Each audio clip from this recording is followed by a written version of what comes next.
merci beaucoup et merci de m'avoir invité. Et c'est la première fois que je parle au niveau de l'AMCAR et je tiens particulièrement à remercier le professeur Cheikh Bissaïd de m'avoir convié à parler d'une thématique, comme tu l'as dit, Zoubida, qui est à cheval entre plusieurs spécialités. On croit qu'elle n'est pas si fréquente que cela, mais quand on s'intéresse à cette pathologie, on va voir qu'il y a toute une démarche diagnostique et puis des nouveautés sur le plan thérapeutique en matière d'aortite inflammatoire. Alors, ces aortites, bien sûr, comprennent toutes les conditions qui entraînent une inflammation de l'aorte. La particularité de cette entité, c'est la multiplicité des étiologies et c'est notre rôle à nous tous, en tant que cliniciens, de pouvoir intégrer ces présentations cliniques avec des symptômes et des symptômes cliniques qui sont extrêmement variés. Et l'objectif, en fin de compte, c'est de poser le diagnostic le plus précis possible, mais surtout le moment le plus tôt possible pour éviter, bien sûr, les complications que vous connaissez.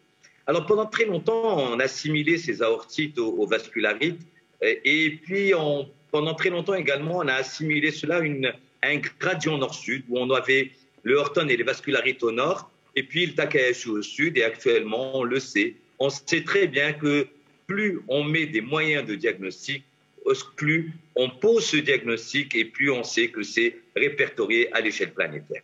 Très peu de data, c'est une entité, bien qu'elle soit importante, peu de data, mais sur le plan épidémiologique, j'ai essayé de ressortir les 3 plus grosses publications qui se sont intéressées à cela, juste pour dire que dans une étude japonaise, c'est 0 à 0,1 pour 100 000 par an, et puis dans une étude européenne et américaine, c'est 3 cas par million d'habitants et par an. Alors, j'ai sorti quand même cette publication qui allait de l'autre côté, puisque les chirurgiens cardiovasculaires ont également un intérêt dans cette entité. Et quand on voit les pièges chirurgicales, regardez, dans 14% des cas, c'est des aortites inflammatoires.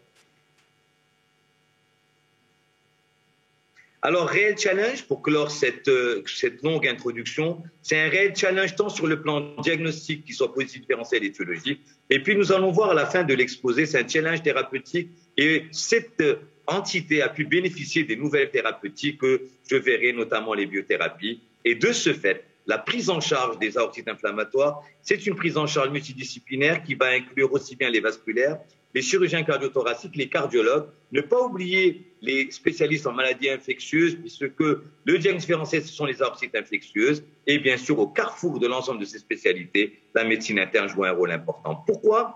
Parce que les aortites inflammatoires peuvent être l'expression de plusieurs maladies systémiques auto-immunes, que souvent, et c'est ce qui fait en fin de compte cette collaboration, c'est ce qui permet de redresser certains diagnostics, c'est que souvent vous avez des signes extravasculaires qui ne sont pas objectivés par le clinicien et des fois les aortites inflammatoires peuvent être inaugurales. En gros, si on veut résumer les circonstances de diagnostic au-delà des signes cliniques dont je n'ai pas le temps de détailler que vous connaissez tous, c'est l'imagerie qui va aider et qui va permettre de poser le diagnostic. Mais cette imagerie qu'on avait l'habitude, c'est la TDM et l'angio-IRM, c'est surtout la place du PET scan actuellement que nous verrons ensemble, qui fait partie intégrante actuellement de la prise en charge diagnostique et thérapeutique de ces aortites inflammatoires. Cette imagerie va poser le diagnostic de l'atteinte aortique et bien sûr confirmer l'atteinte inflammatoire. Grossièrement, les principales étiologies que nous connaissons tous, c'est la maladie de Horton, la maladie de Takayasu. Mais là aussi, regardez, je vous invite à voir de ce côté, ce sont ces diagnostics qui passent à côté parce que tout simplement, nous n'avons pas examiné correctement nos patients ou parce que tout simplement, nous n'avons pas collaboré correctement, que ce soit le B7 ou les autres maladies. Très rapidement, pour vous dire, les gros vaisseaux, c'est Horton, Takayasu, c'est des choses que vous connaissez au-delà de l'âge, moi supérieur à 50 ans, moins de 40 ans. L'imagerie permet d'évoquer le Horton quand l'épaississement pariétal est supérieur ou égal à 3 mm, avec au niveau du Takayasu ce signe du double anneau sur les temps tardifs. Sur le plan biologique, qu'est-ce qui nous différencie?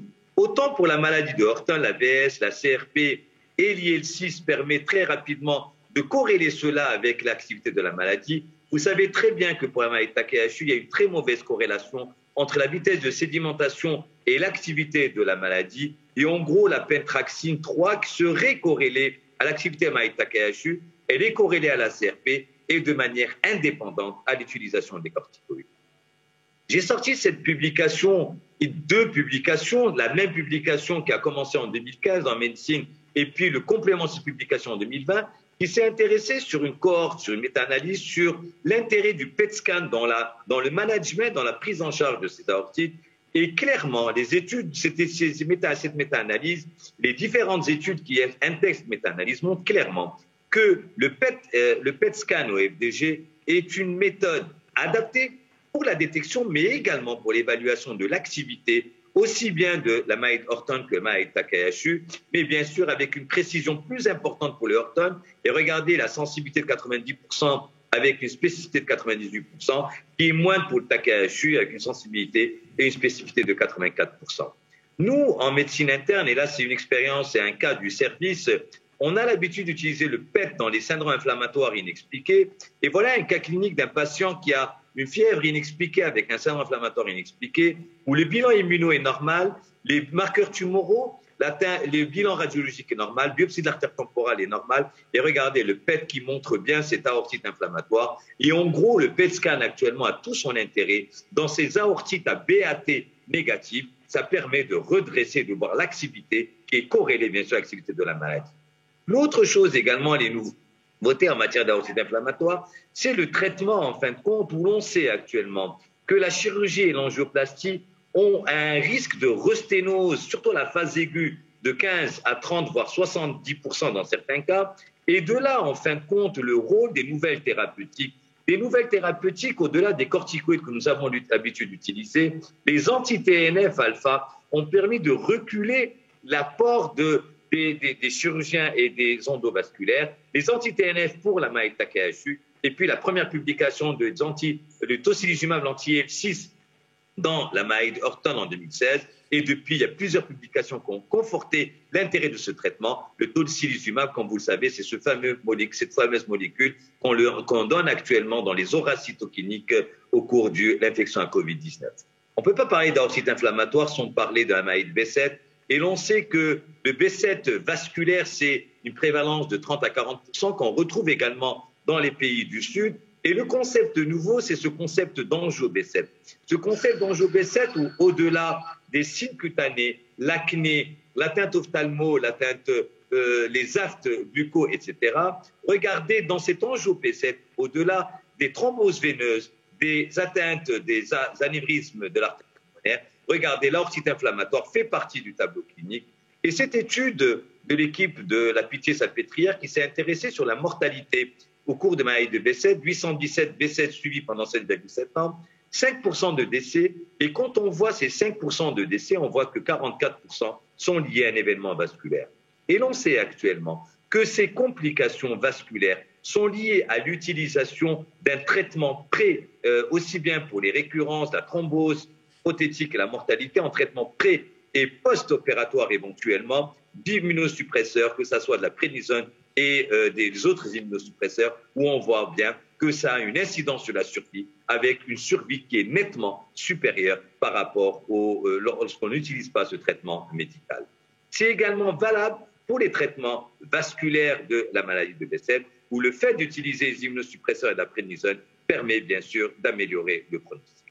Une fois que l'on a éliminé ces principales étiologies que l'on connaît, et c'est souvent à ce moment-là que l'interniste va intervenir, ou vous faites appel à l'interniste, et nous, en fin de compte, c'est très simple, c'est toujours l'interrogatoire, l'examen physique, et j'ai mis ici le logo de la Société marocaine de médecine interne, et ça me permet de vous inviter pour le congrès le 23 septembre à Marrakech. Et voilà le bilan standard que l'on fait pour les aortites inflammatoires, au-delà de la NUM, le transaminase, thyroïde et le bilan inflammatoire, l'électrophorèse, la protéinurie. N'oubliez pas, on est dans un pays où les MST sont importantes, les aortites syphilitiques jouent un rôle important qu'il ne faut pas passer à côté, et puis bien sûr les autres maladies infectieuses.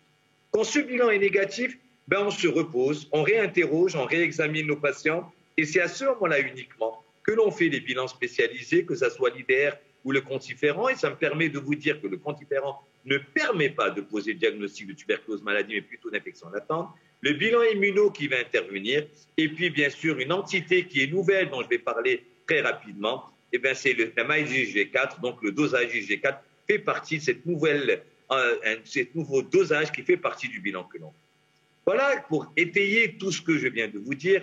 Un cas clinique que nous avons suivi au service, un patient qui est suivi, que beaucoup de médecins connaissent, pour une aortite, pour une hypertension artérielle résistante, rebelle aux thérapeutiques, on demande notre avis. Et là, on déshabille le patient, regardez un xantélasma au niveau du cou, au niveau des aisselles, la radio de l'os qui montre bien sûr cette hypertrophie, et puis l'angioscan et le PET scan qui montrent en fin de compte cette inflammation de l'aorte abdominale intrarénale, qui confirme en fin de compte cette aortite inflammatoire. La biopsie de ces xantélasmas permet de poser le diagnostic de maladie de Erdheim-Chester. Donc vous voyez en fin de compte ces collaborations qui permettent, pourquoi? Parce que le traitement est complètement différent et ne comprend pas uniquement le traitement d'hypertenseur, mais bien sûr les autres thérapeutiques. Ça a permis, bien sûr, le patient est décédé, mais après 15 ans de suivi. L'autre chose également, je vous invite également à voir les oreilles de vos patients et surtout de vos patientes avec un voile éventuellement. Lorsque vous avez une aortite, quand vous avez une douleur oculaire, une épisclérite, une augmentation, une inflammation du cartilage, avec cette encelure nasale, ben c'est un diagnostic facile pour nous, qui est la polychondrite atrophiante, avec comme complication redoutable la sténose trachéale. Alors, je ne peux pas parler des aortites inflammatoires sans parler de la maladie des IgG4, cette maladie qui a été évoquée en tout début en 1961 et actuellement en 2012, c'est une vraie entité qui était complètement méconnue et que nous connaissons actuellement. Grossièrement, regardez, c'est une vraie maladie de système où, en gros, vous avez une hypertrophie de plusieurs organes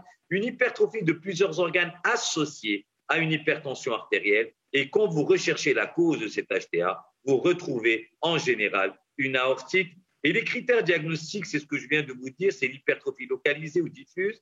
Le bilan biologique est un examen très simple, le dosage IgG4 sérique, la biopsie qui vous permet de poser le diagnostic. En répétant encore une fois, c'est un diagnostic d'exclusion après avoir éliminé les autres pathologies qui sont mentionnées ici au bas de la diapositive.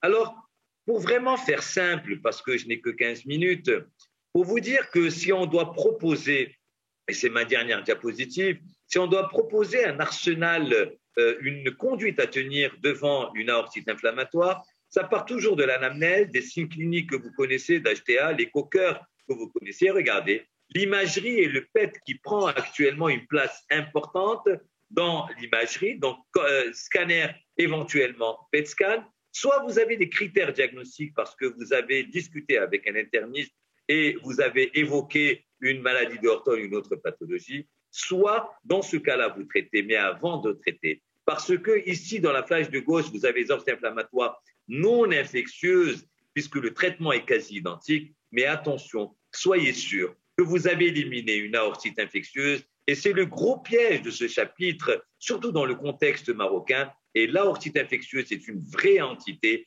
notamment la syphilis et les autres étiologies, l'endocardite également. Et puis, le traitement grossièrement des aortites inflammatoires, ce qui a changé, c'est ça a toujours été corticoïde 1 mg, toujours, mais actuellement, on sait mieux doser le traitement. On sait quand est-ce qu'il faut donner des immunosuppresseurs, que ce soit l'Immurel ou le méthotrexate, voire des immunosuppresseurs plus poussants tels que l'endoxan ou le MMF.